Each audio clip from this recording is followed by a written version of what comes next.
చరిత్రపుటల్లో కొన్ని కథలు ప్రశ్నలుగానే మిగిలిపోతాయి. వాటిలో ఒకటి ఎప్పటికీ అంతుచిక్కని ఒక పెద్ద రహస్యం: నేతాజీ సుభాష్ చంద్రబోస్ అదృశ్యం. భారత స్వాతంత్ర్య సంగ్రామంలో ఒక ధృవతారలా వెలిగిన ఆయన జీవితం ఒక రహస్యమైన ముగింపుతో ఆగిపోయిందా, లేక అక్కడినుంచే మరో కొత్త ప్రయాణం మొదలైందా? రండి, ఈరోజు మనం ఆ రహస్యం వెనుక ఉన్న నిజానిజాలను శోధిద్దాం. ప్రపంచానికి చెప్పిన కథ ఒకటి, ఒక విమాన ప్రమాదం జరిగిందని. కాని ఆ కథనం వెనుక ఉన్న అనుమానాలు, దొరుకుతున్న ఆధారాలు మనల్ని వేరే దిశగా తీసుకెళ్తున్నాయి.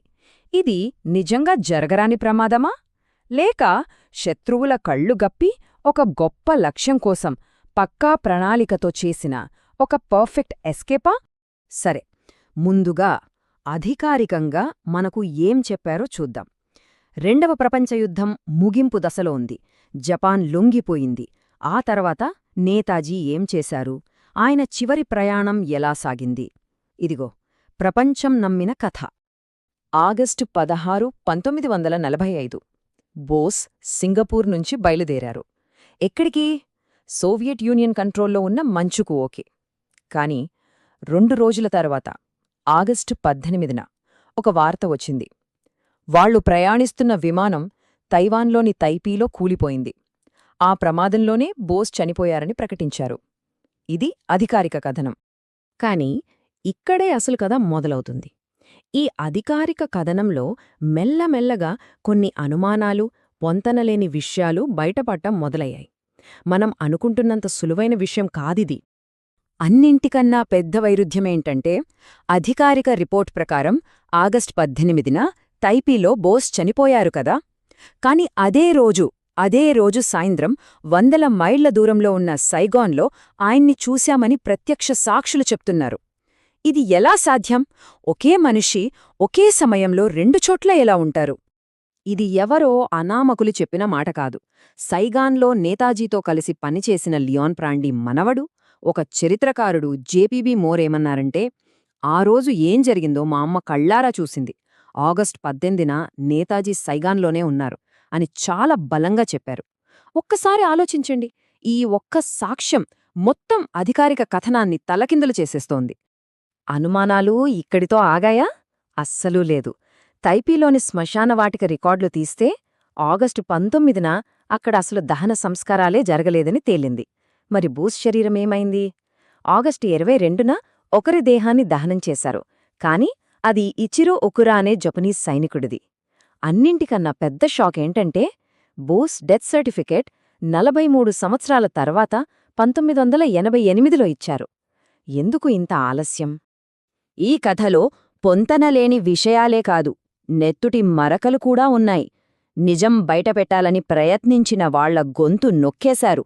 ఈ రహస్యం బయటకు రాకుండా ఉండేందుకు ప్రాణాలు కూడా తీశారు. 1946లో అప్పటి ఇండియన్ ఇంటెలిజెన్స్ మాస్కో నుంచి వస్తున్న కొన్ని రేడియో ప్రసంగాలను ట్రాక్ చేసింది. ఆ గొంతు సుభాష్ చంద్ర బోస్ది అని వాళ్లు గుర్తించారు. ఆ ప్రసంగాల తర్వాత సడన్గా అన్నీ ఆగిపోయాయి. అంటే బహుశా బోస్ అప్పటికి రష్యాలో బతికే ఉన్నారా? చాలా సంవత్సరాల తర్వాత చిత్తా బసు అనే ఒక రాజకీయ నాయకుడు బోస్ రష్యాలో ఉన్నారనడానికి నా దగ్గర పక్కా ఆధారాలున్నాయని చెప్పి మాస్కో నుంచి తిరిగొస్తున్నారు. కాని ఏమైందో తెలుసా? ఆయన ప్రయాణిస్తున్న రైల్లోనే అనుమానాస్పదంగా చనిపోయి కనిపించారు. మరి ఆ ఆధారాలు? అవి కూడా ఆయనతో పాటే మాయమైపోయాయి. ఇన్స్పెక్టర్ జీసీ సనల్ ఇంకొంచెం ధైర్యం చేసి అసలు నిజం చెప్పారు. బోస్ తప్పించుకుంది విమానంలో కాదు, ఒక సబ్మెరీన్లో అని. కాని ఆ నిజం చెప్పినందుకు ఆయనకు దక్కిన బహుమానమేంటో తెలుసా? దారుణమైన చావు. ఆయన తల నరికి ఒక పళ్ళెంలో పెట్టి ఇంటి ముందు వదిలివెళ్లారు. ఊహించడానికే ఎంత భయంకరంగా ఉందో చూడండి. ఆ కేసు ఇప్పటికీ ఒక మిస్టరీనే. సరే, ఇన్ని హత్యలు, ఇన్ని కుట్రలు, ఇంత పెద్ద రిస్క్ ఎందుకు తీసుకున్నట్టు? దీని వెనక ఉన్న కారణమేమైయుంటుంది? బహుశా కొన్ని $1 బిలియన్ విలువ చేసే ఒక అపారమైన నిధి కోసం కావచ్చు. ఆజాద్ హింద్ ఫౌజ్ కోసం పోగుచేసిన ఆ నిధి ఏమైంది? ఈ నిధి గురించి తెలియాలంటే ముందుగా మనం కిన్ నో యూరి అంటే గోల్డెన్ లిలీ అనే ఒక ఆపరేషన్ గురించి తెలుసుకోవాలి. ఇది జపాన్ చేసిన ఒక సీక్రెట్ ఆపరేషన్ అన్నమాట.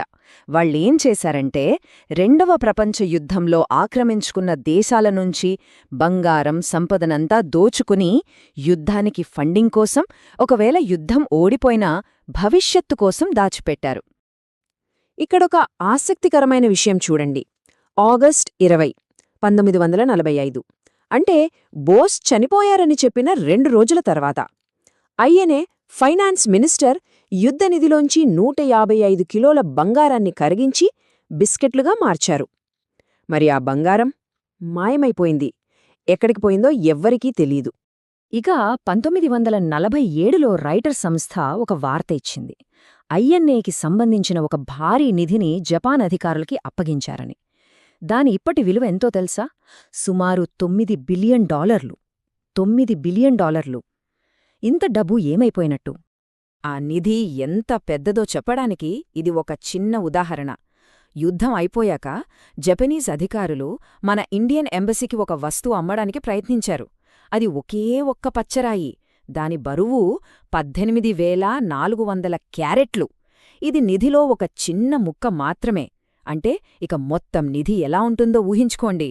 ఇదిగో బ్రిటిష్ ఫైల్స్లో దొరికిన కొన్ని లెక్కలు చూస్తే 262 కిలోల బంగారం, 256 బర్మీస్ కెంపులు, 1,000,000 ఫ్రెంచ్ ఇండోచైనా పియాస్టర్లు, ఇలా చాలా ఉన్నాయి. మనకు తెలిసిన ఈ చిన్న భాగమే ఇంత ఉంటే మరి మనకు తెలియకుండా మాయమైన మొత్తం నిధి ఇంకెంతుంటుందో? సరే, ఇప్పుడు మన దగ్గర ఏమున్నాయి? ఒక అనుమానాస్పద మరణం, $1 బిలియన్ నిధి, నోరు వెప్పిన వాళ్లని చంపేశారు. ఈ ముక్కలన్నీ కలిపితే మనకు ఒకే ఒక థియరీ కనిపిస్తుంది. బోస్ తప్పించుకుంది విమానంలో కాదు, సముద్ర మార్గంలో. అక్కడే మనకు మాన్సూన్ గ్రూప్ గురించి తెలుస్తుంది. వీళ్ళెవరు? వీళ్లు మలయాలో ఉన్న జర్మన్ ఇటాలియన్ సబ్మరీన్ల గ్రూప్. వాళ్లు ఐఎన్ఏతో కలిసి పనిచేసేవాళ్లు. ఇక్కడ ఒక కీలకమైన పాయింట్ ఏంటంటే, జర్మనీ మే 1945లో ఓడిపోయి లొంగిపోయినా కూడా ఈ గ్రూప్ లొంగిపోలేదు. వాళ్లు జపాన్ జెండా కింద తమ ఆపరేషన్స్ కంటిన్యూ చేశారు. సో ఈ థియరీ ఏం చెప్తోందంటే, స్టెప్ 1 ఆగస్ట్ 18న టైపీలో విమాన ప్రమాదం అనేది ఒక నాటకం. స్టెప్ 2 బోస్ అక్కడ నుంచి సింగపూర్కి వెళ్లారు. స్టెప్ 3 అక్కడ మాన్సూన్ గ్రూప్కి చెందిన సబ్మెరైన్లో నిధితో పాటు ఎక్కారు. స్టెప్ 4 వాళ్ళ డెస్టినేషన్ సోవియట్ పోర్ట్ అయిన వ్లాడివోస్టోక్. ఈ థియరీకి బలం చేకూర్చే చివరి చాలా ముఖ్యమైన క్లూ ఇదే. ఆగస్ట్ 30, 1945 అంటే యుద్ధం అధికారికంగా అయిపోయిన తర్వాత అదే మాన్సూన్ గ్రూప్కి చెందిన ఒక సబ్మరిన్ వ్లాడివోస్టాక్ దగ్గర ఒక అమెరికన్ బాంబర్ను కూల్చేసింది.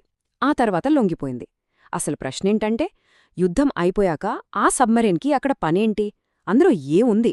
దాని మిషన్ ఏంటి? ఈ ప్రశ్నలకు ఇప్పటికీ సమాధానం లేదు. అంటే ఆ విమాన ప్రమాదమంతా ఒక కట్టుకదేనా? బోస్ నిజంగానా సబ్మెరైన్లో రష్యాకి తప్పించుకున్నారా? మరి ఆ కోట్ల విలువైన నిధి ఏమైంది? ఈ ప్రశ్నలు దశాబ్దాలుగా మనల్ని వెంటాడుతూనే ఉన్నాయి.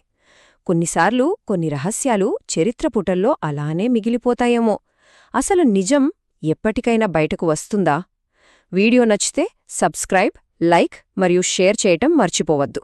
మరియు కింద కామెంట్స్లో చెప్పండి తరువాతి వీడియో ఏ టాపిక్పై కావాలి. మీ సూచనలు మాకోసం చాలా విలువైనవి. తరువాతి వీడియోలో కలుద్దాం. ధన్యవాదాలు.